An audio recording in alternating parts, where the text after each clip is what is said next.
Saya tuh kagum pada Tiongkok. Kenapa?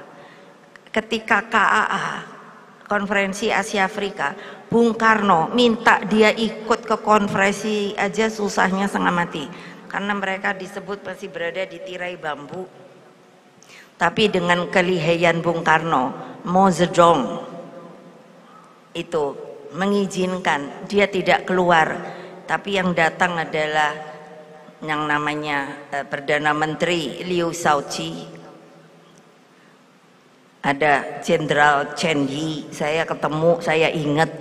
Nah, bayangkan setelah digugah dengan KAA, itu dia langsung melesat seperti sekarang.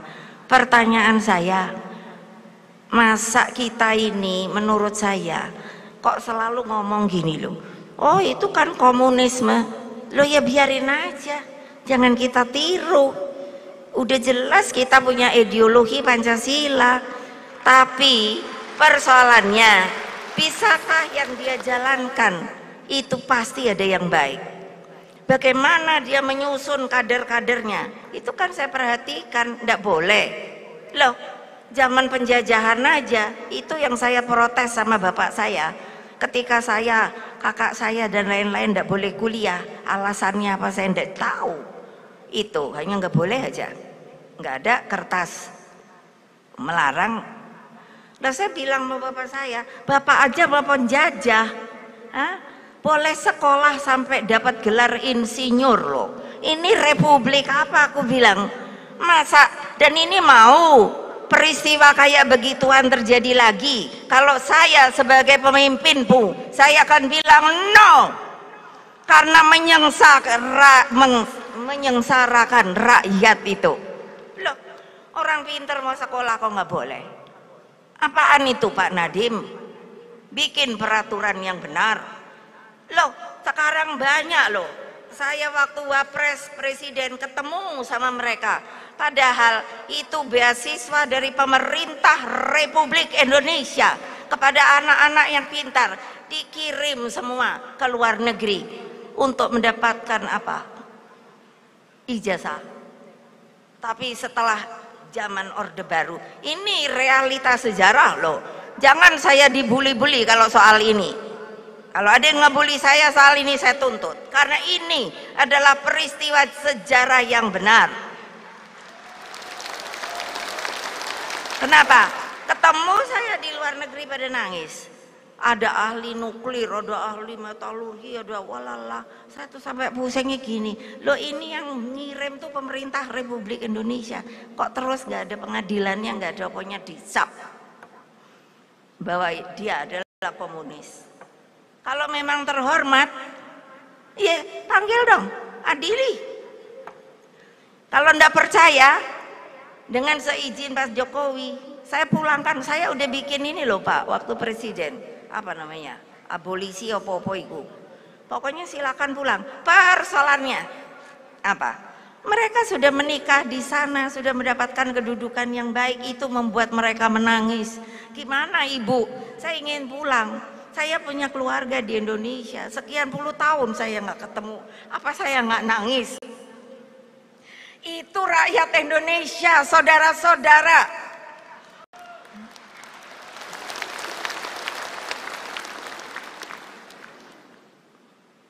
Maunya apa toh?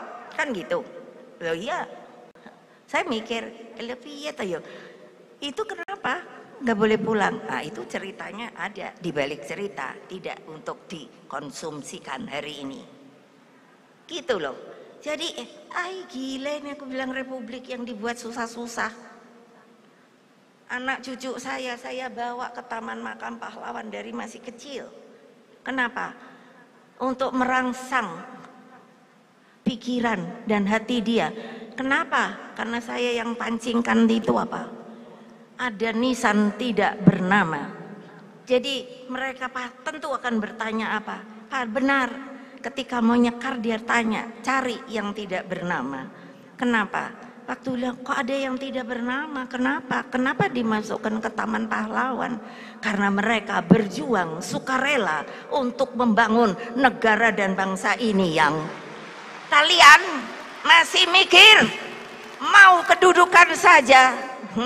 Tunggu saja. Situ bermain, saya bermain. Bukan ngancam loh. Kalau ngancam ini di hadapan segini banyak orang loh. Saya enggak mau. Saya enggak mau.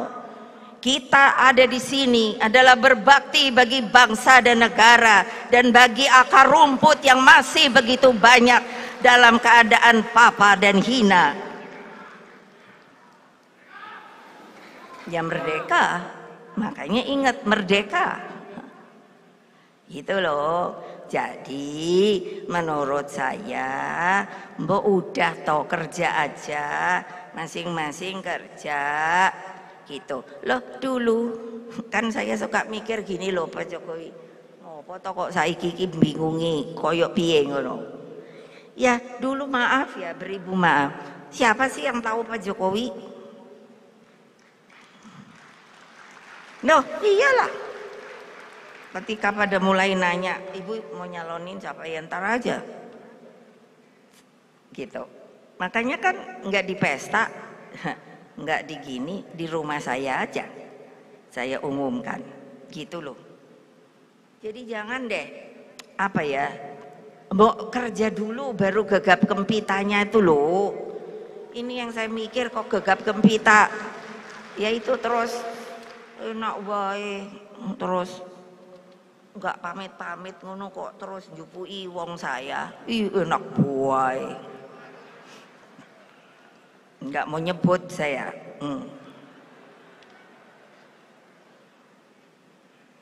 Nah gitu loh. Nah Bung Karno itu kan juga suruh.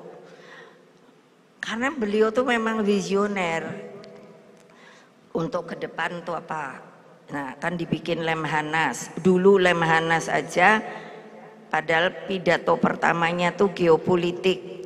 Saya ditanya urusan geopolitik, saya bilang iyalah karena dunia ini berputar, dinamis, bukan statis.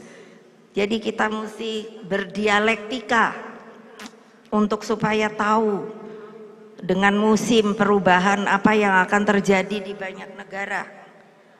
Apa yang mungkin setelah tadi saya bisik-bisik sama Pak Jokowi, Bapak hati-hati yo Pak, kalau urusan rasane kelaparan tuh koyo enggak deh, karena beliau kan resah masalah pangan. Asal kita bener-bener fokus, rakyat kita tuh kalau dikomando bisa kok Pak, jangan mikir beras, semua apa yang ada yang bisa dimakan. Karena bapak saya dari kecil bilang kalau saya makan tidak habis. Kakak saya semua kalau itu bilangnya gini, iku melas loh.